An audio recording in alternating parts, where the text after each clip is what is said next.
മോളെ അലീന. ബസ് സ്റ്റോപ്പിൽ പുറത്തെ പാർക്കിംഗ് ഏരിയയിലേക്ക് വന്ന അലീനയെ മണിയച്ചായൻ കൈ ഉയർത്തി കാട്ടി വിളിച്ചു. ഹായ് മണിയച്ചായ. കാറിനരികിൽ വന്ന് അലീനയും വിളിച്ചു. ഇന്ന് ബസ് കുറച്ച് ലേറ്റായി അല്ലേ മോളെ? അതേലോ, ഒരു അരമണിക്കൂർ. വാ ഗൗരി. ആ മണിയച്ചായ, ഇത് ഗൗരി, എന്റെ ഫ്രണ്ടാണ്. ഇവിടൊക്കെ കാണാനും എല്ലാവരെയും പരിചയപ്പെടാനും ഒക്കെ വന്നതാണ്. അലീനയ്ക്കൊപ്പം കാറിലേക്ക് കയറുമ്പോൾ അവൾ പറയുന്നത് ഗൗരി കേട്ടിരുന്നു. പിന്നെ വലിയ സംസാരമൊന്നും കാറിലുണ്ടായില്ല. പക്ഷെ ഇടയ്ക്കിടെ മണിയച്ചൻ തന്നെ ശ്രദ്ധിക്കുന്നുണ്ടെന്ന് ഗൗരിക്ക് തോന്നി. ഗൗരിയുടെ മങ്ങിയ മുഖം കണ്ട അലീന അവളുടെ കൈകൾ തന്റെ കയ്യിൽ കോർത്തു പിടിച്ചു. നമുക്ക് നാളെ പകൽ ഇവിടെയൊക്കെ നടന്ന് കാണാൻ കേട്ടോ ഗൗരി. ഇവിടെ പള്ളിയിലും അമ്പലത്തിലും ഒക്കെ പോകാം. നമുക്ക് പോകാം. ഗൗരിയും സമ്മതിച്ചു. കുഞ്ഞിന് 2 ദിവസം കഴിഞ്ഞിട്ടല്ലേ പോകുന്നുള്ളൂ? അത് മണിച്ച ഞാൻ വല്യമ്മച്ചിയുടെ ഓർമ്മ ദിവസമല്ലേ, അപ്പോ അതൊക്കെ കഴിഞ്ഞേ പോകുന്നുള്ളൂ. അത് മതി കുഞ്ഞെ. അല്ല, ഈ മോള് എവിടുത്തെ കാര്യമാണ്? അത് അവള് ആറ്റിങ്ങാണ് മണിച്ചയ. അച്ഛനും അമ്മയും ഒക്കെ എന്ത് ചെയ്യുന്നു മോളെ? അച്ഛനും അമ്മയും മരിച്ചുപോയി. പറയുമ്പോൾ ഗൗരിയുടെ മിഴികൾ തുളുമ്പി. ആ നിമിഷം അവൾക്കുള്ളിൽ തനിക്കൊരു പെൺകുട്ടി തന്നെ പിറക്കുമെന്ന് ഉറച്ച് വിശ്വസിച്ചിരുന്നിട്ടും ഒന്ന് കാണാൻ പോലും ഭാഗ്യമില്ലാത്ത അച്ഛനെ കണ്ടിട്ടും ഭർത്താവിനെ പിരിയാൻ വയ്യാതെ മകളെ ഉപേക്ഷ മരണത്തിലേക്ക് നടന്നു പോയ അമ്മ, എനിക്ക് വേണ്ടി മാത്രം എരിഞ്ഞുകൊണ്ടിരിക്കുന്ന ആയുസിനെ പിടിച്ചു നിർത്തിയ എന്റെ കല്ലും ഓരോന്നോർത്ത് വിങ്ങിപ്പൊട്ടിയ ഗൗരിയുടെ കരച്ചിൽ കേട്ട് മണിയച്ചൻ കാർ നിർത്തി. മോളെ, മണിയച്ചൻ അറിയില്ലായിരുന്നു. മോൾക്കറിയില്ലേ? അവർക്ക് വേണ്ടി പ്രാർത്ഥിക്ക്. അതല്ലേ നമുക്കിനി ചെയ്യാൻ പറ്റുള്ളൂ. ഗൗരി നിറമിച്ചയുടെ ഇരുവരെയും നോക്കുമ്പോൾ അതുപോലെ കണ്ണ് നിറച്ച് തന്നെ നോക്കിയിരിക്കുന്ന അലീനയെ കണ്ടു. ഞാൻ എനിക്കറിയാതിരിക്കാൻ ശ്രമിക്കാം അലീന. മുഖം ഇനി കൈകാര്യം അമർത്തി തുടച്ചിട്ട് ഗൗരി പറഞ്ഞു. ഒരു വലിയ വീടിന്റെ ഗേറ്റിന് പുറത്ത് കൊണ്ടുവന്ന് കാർ നിർത്തുമ്പോഴാണ് കണ്ണുകൾ അടച്ചിരുന്ന ഗൗരി പിന്നെ കണ്ണ് തുറന്നു നോക്കിയത്.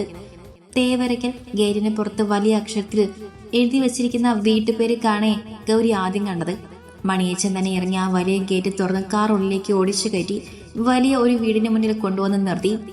അലീനയാണ് ആദ്യം ഇറങ്ങിയത്. ഇറങ്ങി വാ ഗൗരി. മടിയുടെ കാറിൽ തന്നെ ഇരിക്കുന്ന ഗൗരി അലീനെ വിളിച്ചു. ഗൗരി അതേ മടിയുടെ കാറിൽ നിന്നും പുറത്തേക്ക് ഇറങ്ങി. വീടിന്റെ ഉള്ളിൽ നിന്നും 45 വയസ്സോളം പ്രായം വരുന്ന ഒരു സ്ത്രീ ഇറങ്ങി വന്നു. എന്തേ അവിടെ തന്നെ നിൽക്കുന്നത്? ഇങ്ങോട്ട് കയറി വാവച്ചായി. വാ ഗൗരി. ഇതാരെന്നറിയോ? ഇളയമ്മയാണ്, പേര് ബീന. ഇതാരാ മോളെ? ഗൗരി നോക്കി ബീന ചോദിച്ചു. എന്റെ ഫ്രണ്ടാണ്, ഞാൻ പറഞ്ഞിട്ടില്ലേ.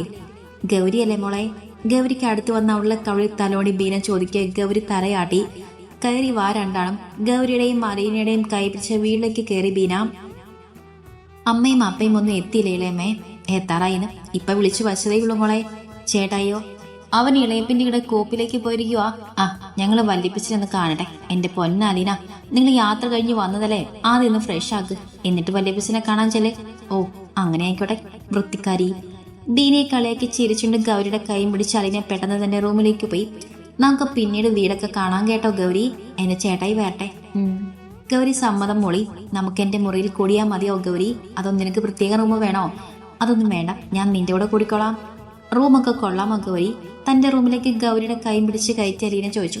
പിന്നെന്താ, നല്ല റൂമല്ലേ? എന്നാ എന്റെ ഗൗരി മോള് ചെന്ന് കുളിച്ചിട്ട് വാ, ഞാനൊക്കെ ഒന്ന് ഒതുക്കി വയ്ക്കട്ടെ. ഗൗരി ബാത്റൂമിൽ കയറിയത് കണ്ട് അലീന വീണ്ടും ഫോൺ എടുത്ത് കോൾ ചെയ്തു.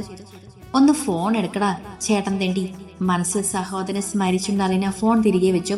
അല്പം കഴിഞ്ഞതും അലീനയുടെ ഫോണിലേക്ക് കോൾ വന്നു. ഹലോ എടി, ഞങ്ങൾ 1/2 മണിക്കൂറിനുള്ളിൽ വീടെത്തും. നീ എത്തിയെന്ന് മണിയച്ചൻ പറഞ്ഞു. അത് ചേട്ടായി വേഗം വാ, എനിക്കൊരു കാര്യം പറയാനുണ്ട്. ഞാൻ വന്നിട്ട് പറയാം, നീ വെച്ചോ.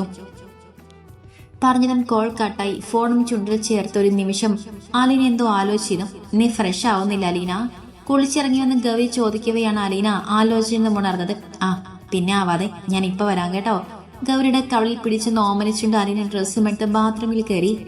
ഗൗരി ജനാലയുടെ പുറത്തേക്ക് നോക്കിയിരുന്നു. എന്താ ഗൗരി ആലോചിച്ചു കൂടുന്നത്? ഒന്നുമില്ല അലീന. എന്നാ വാ, നമുക്ക് താഴെ പോകാം, ചേട്ടായി വന്നിട്ടുണ്ടാകും. ഇളമേ, ചേട്ടായി ഇളയപ്പിന് വന്നില്ലേ? ദാ വന്നല്ലോ. അലീന ചോദിക്കുമ്പോൾ തന്നെ പുറത്ത് കാറിന്റെ ശബ്ദം കേട്ടു ബീന പറഞ്ഞു. ഇങ്ങ് വരട്ടെ. എത്ര ദിവസമായി ഫോൺ വിളിച്ചാൽ എടുക്കില്ല, എപ്പോഴും തിരക്ക്.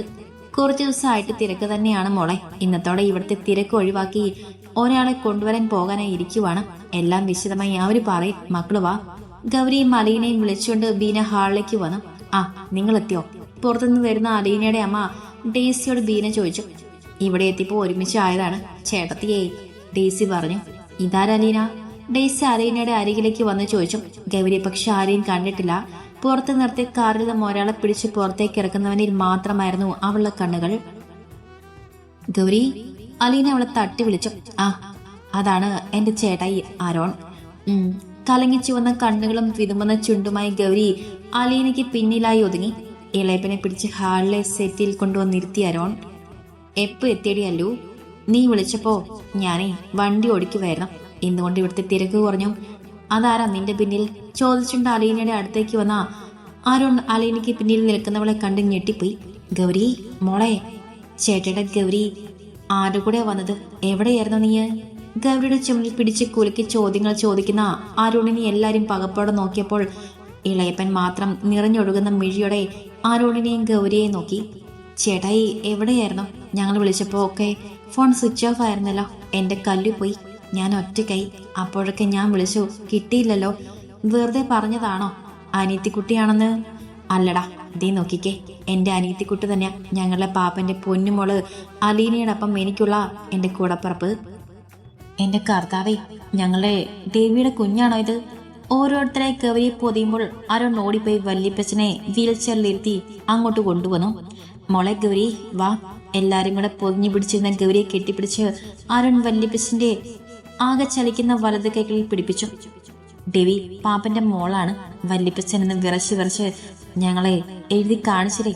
സീതാലക്ഷ്മി എന്നൊക്കെ തേടി നടന്ന് കണ്ടുപിടിച്ചു കൊണ്ടുവരാൻ ഇരുന്നപ്പോഴാണ് ഇളപ്പിന് സർജറി വേണ്ടി വന്നതും അവിടെ വെച്ച് ഫോൺ നഷ്ടപ്പെട്ടതുമൊക്കെ. അതൊക്കെ പിന്നെ പറയാം. എന്റെ ഗൗരിക്ക് എല്ലാവരും ഉണ്ട്. വല്യപ്പച്ചൻ, ഇളയപ്പൻ, ഇളയമ്മ, ആന്റി, അങ്കിൾ, പിന്നെ ദേ ഈ ചേട്ടായി അലീനൊക്കെ നിന്റെയാണ്, നിന്റെ സ്വന്തം. അപ്പോഴും ഗൗരി എന്താണ് തനിക്ക് മുന്നിൽ നടക്കുന്നതെന്ന് അറിയാതെ എത്തറിഞ്ഞിരിക്കുകയായിരുന്നു. മോളെ. മരവിച്ചിരിക്കുന്ന ഗൗരിക്ക് അരികിലേക്ക് ദേവി ചേർന്നിരുന്ന് ഇളയപ്പിന്റെ പൊന്നുമോള് ഇപ്പൊ ഒന്നും ഓർത്ത് വിഷമിക്കണ്ട. ദേവിക്ക് ഇങ്ങനൊരു മകളുണ്ടെന്ന് 3 മാസം മുൻപ് വരെ ഇവിടെ അപ്പച്ചനല്ലാതെ ആർക്കും അറിയില്ലായിരുന്നു. പുള്ളിക്ക് അന്നാണെങ്കിൽ യാതൊരു ചലനവും ഇല്ലാത്ത അവസ്ഥയിൽ നിന്റെ പപ്പ പോയെന്ന് അറിഞ്ഞ നിമിഷം വീണു പോയതാണ്. അപ്പച്ചയൻ എന്തായാലും സംസാരിക്കാനും കഴിയില്ല. ആകെ കൈ ഒന്നനങ്ങിയ നിമിഷം ഞങ്ങളെ അറിയിച്ചു ഇങ്ങനൊരു കാര്യം. അപ്പോഴും ഞങ്ങൾക്കറിയില്ലായിരുന്നു എവിടെയെന്നോ എന്തെന്നോ. ഒടുവിൽ തേടി കണ്ടുപിടിച്ച് വന്നെത്തിയപ്പോൾ ഗൗരിക്കിപ്പോ അവകാശിയായ ഒരു അമ്മയുണ്ട്. പിന്നെ ഞങ്ങളൊക്കെ ചേർന്നൊരു തീരുമാനം എടുത്തതാണ് ഇവനെ നിനക്കൊപ്പം പഠിക്കാൻ എന്ന വ്യാജന അങ്ങോട്ട് വിട്ടത്. പതിയെ ഞങ്ങളുമായി അടുക്കാൻ അവസരമുണ്ടാക്കാം എന്നൊക്കെ കരുതിയിരുന്നു. പക്ഷെ അപ്പോഴേക്കും എനിക്ക് വീണ്ടും വയ്യായ്ക്ക് വന്നു. പിന്നെ ഹോസ്പിറ്റലും കാര്യങ്ങളുമായി അവരും മോളെ അടുത്തുനിന്ന് വിട്ടു നിൽക്കേണ്ടി വന്നത്. ഞാനും അമ്മുവും ഒത്തിരി വിളിച്ചു, പക്ഷെ കിട്ടിയില്ല. അന്ന് പോകുമ്പോ ചേട്ടായി കള്ളം പറഞ്ഞു. വിങ്ങി പൊട്ടിക്കരഞ്ഞുകൊണ്ടാണ് ഗൗരി പറയുന്നത്. ആ സമയത്തൊക്കെ ആ വൃത്തിന്റെ വിറയാർന്ന വിരലുകൾ ഗൗരിയുടെ വിരലുകൾ മുറുകുന്നുണ്ടായിരുന്നു. അത് നിങ്ങള് അപ്പ ചോദിച്ചപ്പോ എന്റെ ബ്രദറിന് ആക്സിഡന്റ് ആയെന്ന് പറയാനാണ് എനിക്ക് തോന്നിയത്. അല്ലാതെ ചേട്ടായി കുഞ്ഞിനെ കള്ളം പറഞ്ഞ് പറ്റിച്ചതല്ല. ആരോടിനും വിഷമം തോന്നിപ്പോയി. നിങ്ങൾക്ക് അറിയാമായിരുന്നിട്ടും എന്താ എന്നോട് ഈ കാര്യങ്ങൾ ആരും പറയാത്തത് എന്ന് ഗൗരിയുടെ കയ്യിൽ പാപ്പന്റെ ഫോട്ടോ കണ്ടതുകൊണ്ടാ ഞാൻ നിങ്ങളെ നിർബന്ധിച്ച് ഇങ്ങോട്ട് കൂട്ടിക്കൊണ്ടു വന്നത്. ഇല്ലെങ്കിലും ഞങ്ങൾ അങ്ങോട്ട് വരാൻ തന്നെയാ മുളയിരുന്നത്. ഡേസി ഗൗരിയെ ചേർത്ത് പിടിച്ചു പറഞ്ഞു. അപ്പോഴും ഇനിയും എന്തൊക്കെയോ ചോദിക്കാനും പറയാനും ഉണ്ടായിരുന്നു ഗൗരിക്ക്. ഗൗരി മുന്നിലിരിക്കുന്ന വല്യപ്പച്ചന്റെ കയ്യിൽ മുറുക്ക പിടിച്ചു. ഗൗരിയെ പൊന്നൂട്ടി എന്ന് വിളിക്കണമെന്ന് ദേവി പാപ്പന്റെ ആഗ്രഹമായിരുന്നു. അങ്ങനെ വിളിക്കു വല്യപ്പച്ച. അലീനയും ഗൗരിക്കരികിൽ വന്നിരുന്ന് ഡാനിയലിനോട് പറഞ്ഞു. ശ്രമിക്കെങ്കിലും സാധിക്കാതെ ദയനീയമായി അയാൾ എല്ലാരെയും നോക്കി. വേണ്ട വല്യപ്പച്ച, സങ്കടപ്പെടലേ. അയാളുടെ ദയനീയാവസ്ഥ കണ്ട് കണ്ണുനീരോടെ ഗൗരി അയാളുടെ കയ്യിൽ പിടിച്ചു. അയാളാവട്ടെ ചലിപ്പിക്കാൻ കഴിയുന്ന വലം കയ്യിൽ അവളുടെ കൈ വിടാതെ മുറുക്കെ പിടിച്ചിട്ടും ഇനി ഒരിക്കലും കൈവിട്ടില്ലെന്ന പോൽ. ഗൗരി അരുൺ അവർക്കരികിൽ വന്നിരുന്നു. എന്തിനാ ചേട്ടായി? ആരും എന്നെ അന്വേഷിക്കാത്തത് കൊണ്ടല്ലേ അമ്മ ആത്മഹത്യ ചെയ്തത്? ഞാനും എന്റെ കല്ലും തനിച്ചായതും ആരൊക്കെ എന്നെ വേദനിപ്പിച്ചെന്നറിയോ? വിങ്ങി വിതുമ്പി ഗൗരി ഓരോന്നും ചോദിക്കേ ഓരോരുത്തരും വേദനയോടെ അവളെ നോക്കി. മോളെ. ഡേസി ഗൗരിയെ വിളിച്ചു. മോളിക്കൊണ്ട് ഗൗരി അവരെ നോക്കി. അറിയില്ലായിരുന്നു കുഞ്ഞെ, ചേട്ടായിക്ക് ഇങ്ങനെ ഒരു ബന്ധം ഉണ്ടെന്നും ആ പെൺകുട്ടി പ്രഗ്നന്റ് ആയിരുന്നെന്നും അപ്പച്ചന് മാത്രമേ അറിയുമായിരുന്നുള്ളൂ. ദേവി ചേട്ടായി പോയെന്നറിഞ്ഞ് കുഴഞ്ഞു വീണ അപ്പച്ചൻ പിന്നെ ഈ നിമിഷം പഴയതുപോലെ ആയില്ല. കുറച്ച് ദിവസങ്ങളായിട്ടേ ഉള്ളൂ വലത് കൈ ചലിപ്പിക്കാൻ തുടങ്ങിയിട്ട്. ആ സമയത്താണ് ഈ വിറയ്ക്കുന്ന കൈകൊണ്ട് ദേവിയുടെ എന്നും സീതാലക്ഷ്മി എന്നും ഒക്കെ എഴുതി കാണിച്ചു. ആദ്യമൊന്നും അക്ഷരങ്ങൾ ശരിക്കും വായിച്ചു മനസ്സിലാക്കാൻ ആർക്കും പറ്റിയില്ല. ആ സമയത്താണ് അരുൺ പഠനം കഴിഞ്ഞു വന്നത്. അവനാണ് കുറെ കൂടെ കാര്യങ്ങൾ മനസ്സിലാക്കിയെടുത്തത്. പിന്നെ അന്വേഷണമായിരുന്നു. ഇവരൊക്കെ പഠിച്ച കോളേജ് കൂട്ടുകാരൊക്കെ. പക്ഷെ വർഷങ്ങൾ കുറെ കഴിഞ്ഞില്ലേ, മാസങ്ങളെടുത്തു കല്യാണിയിലേക്ക് എത്താൻ. അപ്പോഴും ഞങ്ങൾ വിശ്വസിച്ചത് സീത മറ്റൊരു വിവാഹം കഴിച്ച് ജീവിക്കുന്നുണ്ടാകുമെന്നാണ്. എങ്കിൽ ഞങ്ങളുടെ കുഞ്ഞിനെ കൂടെ കൂട്ടണമെന്ന് മാത്രമേ ഉണ്ടായിരുന്നുള്ളൂ. കുഞ്ഞെ, ഡെയ്സി വിങ്ങലോടെ പറഞ്ഞു നിർത്തി.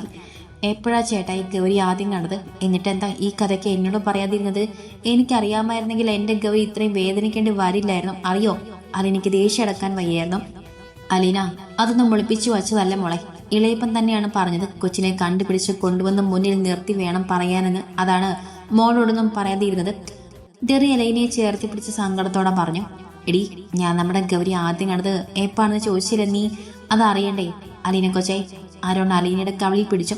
അലീന സന്തോഷത്തോടെ മൂളിയപ്പോൾ ഗൗരി ഉൾപ്പെടെ ബാക്കിയുള്ളവർ ആകാംക്ഷയെ ആരോണിനെ നോക്കിയിരുന്നു. അതുണ്ടല്ലോ, ഈ ഗൗരിക്കുട്ടിക്ക് ഒരു കൂട്ടുകാരിയുണ്ട്, അമൃത എന്ന. അമ്മോളോട് അടികൂടി വഴിയിൽ വീണ് കിടന്ന മാങ്ങ കഴിക്കുന്ന എന്റെ ഗൗരിക്കുട്ടിയാണ് ഞാൻ ആദ്യമായി കണ്ടത്. ആരോൺ അത് പറഞ്ഞു നിർത്തുമ്പോൾ ഗൗരി അമ്മുവിനെ ഓർത്ത് വിഷമത്തോടെ ചിരിച്ചു. ഗൗരി, മോളെ അന്വേഷിച്ച് ഞങ്ങളൊക്കെ കൂടി വരാൻ ഇരുന്നപ്പോഴാണ് എനിക്ക് വീണ്ടും വയ്യൊക്കെ വരുന്നത്. ഇളയപ്പൻ കൊച്ചിനെ മാറുന്ന കണ്ടിട്ടുണ്ട് കേട്ടോ. അലിവോടെ അതിലേറെ സ്നേഹത്തോടെ ഡെറി അവളെ ചേർത്ത് പിടിച്ചു. അപ്പച്ചാ, കത്രീനമ്മച്ചിയും സിബിനും വരുന്നുണ്ട് വല്യമ്മച്ചിയുടെ പ്രാർത്ഥനയ്ക്ക്. ഡെറി പറയുന്ന കേൾക്ക് ഗൗരി അതാരുന്ന ഭാവത്തിൽ എല്ലാരെയും മാറി മാറി നോക്കി. അത് വല്യപ്പച്ചന്റെ പെങ്ങളും മകളുടെ മകനും മാനടി പൊന്നോട്ടിയായി. അരുൺ ഗൗരിയെ കൊഞ്ചിച്ചു. എന്ന് നമുക്ക് കഴിക്കാം, ഇന്ന് ഒരുപാട് താമസിച്ച് അപ്പച്ചന് മരുന്ന് കഴിക്കണ്ടേ? ദീന തന്നെ ആദ്യം എഴുന്നേറ്റ് കൂടെ ഡെയ്സിയും പോയി. ഗൗരി വീണ്ടും ബാക്കിയുള്ളവരെ നോക്കി ഓരോരുത്തരെയും മനസ്സിൽ പതിപ്പിച്ചു. തന്റെ അച്ഛന്റെ ബന്ധുക്കളാണ്. നാളെ ഒരു കാലത്ത് തന്നെ വേണ്ടെന്ന് ഇവരൊക്കെ പറഞ്ഞാലും ആരെയും മറന്നു പോകാതെ മനസ്സിൽ ഓർക്കണം. അതിനായി ആ മുഖങ്ങൾ ഓരോന്നും മനസ്സിന്റെ കോണിൽ പതിപ്പിച്ചു. മോളെ ഗൗരി, നിന്റെ അപ്പയുടെ റൂം ഇപ്പോഴും അതേപടിയുണ്ട്. അവിടെ കിടക്കുന്ന വെച്ച് രാത്രി ഭക്ഷണമൊക്കെ കഴിച്ചു കിടക്കാൻ അലീനയ്ക്കൊപ്പം പോകുമ്പോൾ ബീന ഗൗരിയോട് ചോദിച്ചു. വേണ്ട, ഇന്ന് ഞാൻ അലീനയ്ക്കൊപ്പം കിടന്നോളാം. പിന്നെ നാളെ ഞാൻ അപ്പയുടെ റൂമൊക്കെ കാണാൻ ആന്റി എന്ന് വിളിക്കണ്ട. ഗൗരിമോള് എന്നെ ബീനാമ്മ എന്ന് വിളിച്ചാൽ മതി. എന്നെ അങ്ങനെയൊന്നും വിളിക്കാൻ ആരുമില്ല കൊച്ചെ. അമ്മ എന്ന് വിളിക്കാൻ ഇഷ്ടമാണെങ്കിൽ അങ്ങനെ. എങ്കിൽ എനിക്ക് ഒത്തിരി സന്തോഷമാണ്. പറയുമ്പോൾ ബീനയുടെ ശബ്ദം വിറച്ചു. ഗൗരി അവരെ ഉറ്റുനോക്കി. എവിടേക്കോ കല്യാണി പോലെ തോന്നി ഗൗരിക്ക്. അവൾ ആ ഒരു സന്തോഷത്തോടെ അവരെ ചേർത്ത് പിടിച്ച് കവളിൽ മൊത്തി. എൻ്റെ അമ്മ തന്നെയാണ്, എൻ്റെ കല്ലുവിനെ പോലെ തന്നെ. സന്തോഷത്തോടെ ചിരിയോടാൻ പറയുന്ന പെണ്ണിനെ അവർ കെട്ടിപ്പുണർന്ന് വിങ്ങി കരഞ്ഞു. അമ്മയെന്നൊരു വിളി കിടക്കാൻ കാത്തിരുന്ന ആ മനസ്സും ശാന്തമായി. നിനക്കൊരു കാര്യം അറിയണം ഗൗരിപ്പെണ്ണേ. എന്ത് കാര്യം? നാളെ വരുമെന്ന് പറഞ്ഞ് കത്രീനാമച്ചീരെ, അത് വല്ലിപ്പച്ചന്റെ പെങ്ങളാണ്, ഇവരുടെ മകൾ സെലിൻ. ആൾക്ക് നിന്റെ അപ്പനെ ഭയങ്കര ഇഷ്ടമായിരുന്നു. പക്ഷേ പാപ്പൻ വേണമെന്ന് അർത്ഥം മുറിച്ച് പറഞ്ഞതോടെ അങ്ങാടൂർ എങ്ങാണ്ടുള്ള ഒരാൾക്ക് കെട്ടിക്കൊടുത്തു. പക്ഷെ പുള്ളിക്കാരി ഗർഭിണിയായ സമയത്ത് എന്തോ ആൾക്ക് മറ്റൊരു പെണ്ണുമായി ബന്ധം. അങ്ങനെ സെലീന ആന്റി തിരിച്ചു വന്ന് ആ പ്രസവിച്ച മുതലാണ് സിബിൻ. പിന്നെ ആന്റി വീണ്ടും വിവാഹം കഴിപ്പിച്ചു. അതിൽ പിള്ളേരില്ല. പക്ഷെ സിബിൻ എന്തോ അവിടെ കൂടെ പോകാറില്ല. കത്രീന അമ്മച്ചിയുടെ കൂടെ തന്നെയാണ്. അപ്പോ അപ്പയോടും സീതമ്മയോടും ഒക്കെ ആ അമ്മച്ചിക്ക് ദേഷ്യമുണ്ട് അലീന? ഗൗരി സന്ദേഹത്തോടെ ചോദിച്ചു. അത് പിന്നെ കാണാതിരിക്കോ? അതൊക്കെയുണ്ട്. അതേ ദേഷ്യം സെലീനാന്റിക്കുണ്ട്. പിന്നെ ഈ സിബിൻ ആളൊരു പാവമാണ്. അത് പറയുമ്പോൾ അലീനയുടെ മുഖം പൂനില ഉദിച്ച പോലെയായത്. എന്തോ ചിന്തയിലായിരുന്നു. ഗൗരി അറിഞ്ഞില്ല. സൺഡേ രാവിലെ മുതൽ ബന്ധുക്കൾ എത്തി തുടങ്ങി. ഗൗരി എല്ലാത്തിനും ഒതുങ്ങി നിൽക്കാൻ ശ്രമിച്ചുവെങ്കിലും അലീനയും ആരോടും അവളെ കൈ പിടിച്ച് കൂടെ കൊണ്ടു നടന്നു. ആരെന്ന് ചോദിച്ചവരോട് എല്ലാവരും വരട്ടെ, വന്നിട്ട് പറയുമെന്ന് പറഞ്ഞു വെച്ചു. ആദ്യം വന്നത് കത്രീനയും സിബിനും തന്നെയായിരുന്നു. പിന്നാലെ സിബിന്റെ അമ്മ സെലീനയും ഭർത്താവ് പീറ്ററും വന്നു. അടുത്തു വന്നത് ദാനിയലിന്റെ സഹോദരൻ സ്റ്റീഫനും ഭാര്യ ജെസ്സിയും മകൻ ജോസും ഭാര്യയുമാണ് വന്നത്. പിന്നെ അകന്ന ബന്ധത്തിലുള്ളവരും ഒക്കെ എത്തി. നേരെ പള്ളിയിലേക്ക് പോയി. ഗൗരി, നിനക്കിതൊക്കെ പുതിയ അനുഭവമായിരിക്കും. എങ്കിലും ഇനിയുള്ള നിന്റെ ജീവിതത്തിൽ ഇതൊക്കെ ഒരു ഭാഗമായൊക്കെ തീരും.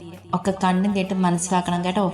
അരുണും അലീനയും അവൾക്ക് ഇരുവശം നിന്ന് ഓരോന്നും പറഞ്ഞു കൊടുത്തു. വല്യമ്മച്ചിയുടെ കല്ലറയിലെ പ്രാർത്ഥന കഴിഞ്ഞ് നേരെ പോയത് ഡേവിഡിന്റെ കല്ലറയിലാണ്. ആ കല്ലറ കാണാൻ ഗൗരിക്ക് ദേഹം കിടുകിടത്തു. തന്റെ അച്ഛൻ അവളെ ഉള്ളും ഒഴിഞ്ഞു. ഇനി ഗൗരി ഇടയ്ക്കൊക്കെ വരാൻ കേട്ടോ അപ്പേ. ഉള്ളം വിതുമ്പി ഗൗരിയുടെ. ഇനിയെങ്കിലും പറയേ, നിങ്ങൾക്ക് എന്തോ പറയാനുണ്ടെന്ന് പറഞ്ഞല്ലോ. വൈകിട്ടോടെ ഞങ്ങൾക്ക് പോകണ്ടേ ഡെറിയെ? ദാനിയലിന്റെ സഹോദരൻ സ്റ്റീഫൻ പറഞ്ഞു. പറയാം പാപ്പേ.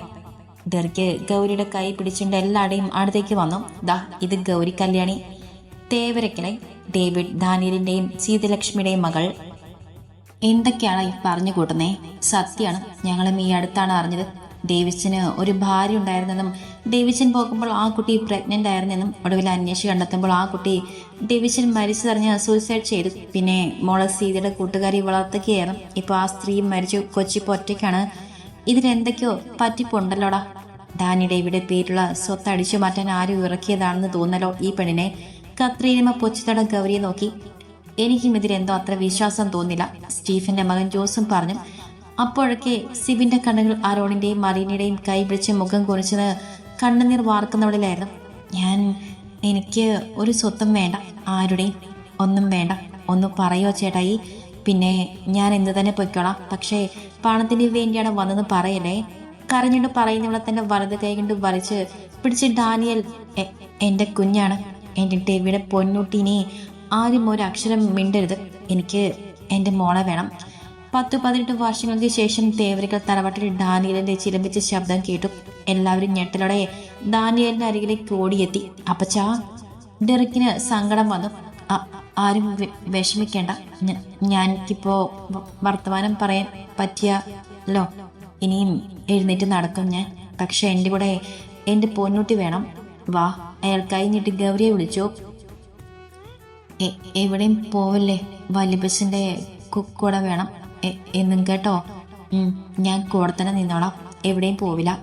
വല്യപ്പച്ചനെ വിറ്റിട്ട് ഗൗരി എവിടെയും പോവില്ല, ഗൗരി വിരുമ്പി കരഞ്ഞുകൊണ്ട് പറഞ്ഞു. ഗൗരിയും കൂടെ സമ്മതിച്ചോടെ പിന്നെ ആരും ഒന്നും മിണ്ടില്ല. ആ രാവ് തേവരിക്കൽ ആഘോഷത്തിൻ്റെതായിരുന്നു. അതുപോലെ തങ്ങളുടെ പൊന്നുമകൾ എത്തേണ്ട കൈകളിൽ എത്തിയെന്ന സന്തോഷത്തോടെ അന്ന് 3 ആത്മാക്കൾ അവിടെ ലോകത്ത് സന്തോഷിച്ചു. ഗൗരി, നിനക്ക് എന്തോ ഒരു സന്തോഷമില്ലാത്തത്? രാത്രി ഉറങ്ങാതെ ചിന്തിച്ചു കിടക്കുന്ന ഗൗരി നോക്കി അലീന ചോദിച്ചു. ഇന്നത്തെ ദിവസം ഗൗരിക്ക് ഒരിക്കലും മറക്കാൻ കഴിയില്ല അലീന. അതുപോലെ ഉറങ്ങാനും. എന്തു പറ്റി? സന്തോഷം കൊണ്ടാണ്. സന്തോഷമുണ്ട്, അതുപോലെ സങ്കടവും. സങ്കടം എന്തിനാ ഗൗരി? ഇന്ന് 18-ാം തീയതിയല്ലേ അലീന? എൻ്റെ മഹിയേട്ടൻ ചാരു ചേച്ചിയെ വിവാഹം കഴിച്ച ദിവസം. കണ്ണുകൾ തുളുമ്പി ഒഴുകിയിറങ്ങുമ്പോഴും ഒരു പുഞ്ചിരിയോടെ പറയുന്നവളെ നോക്കി അലീന തറഞ്ഞിരുന്നു.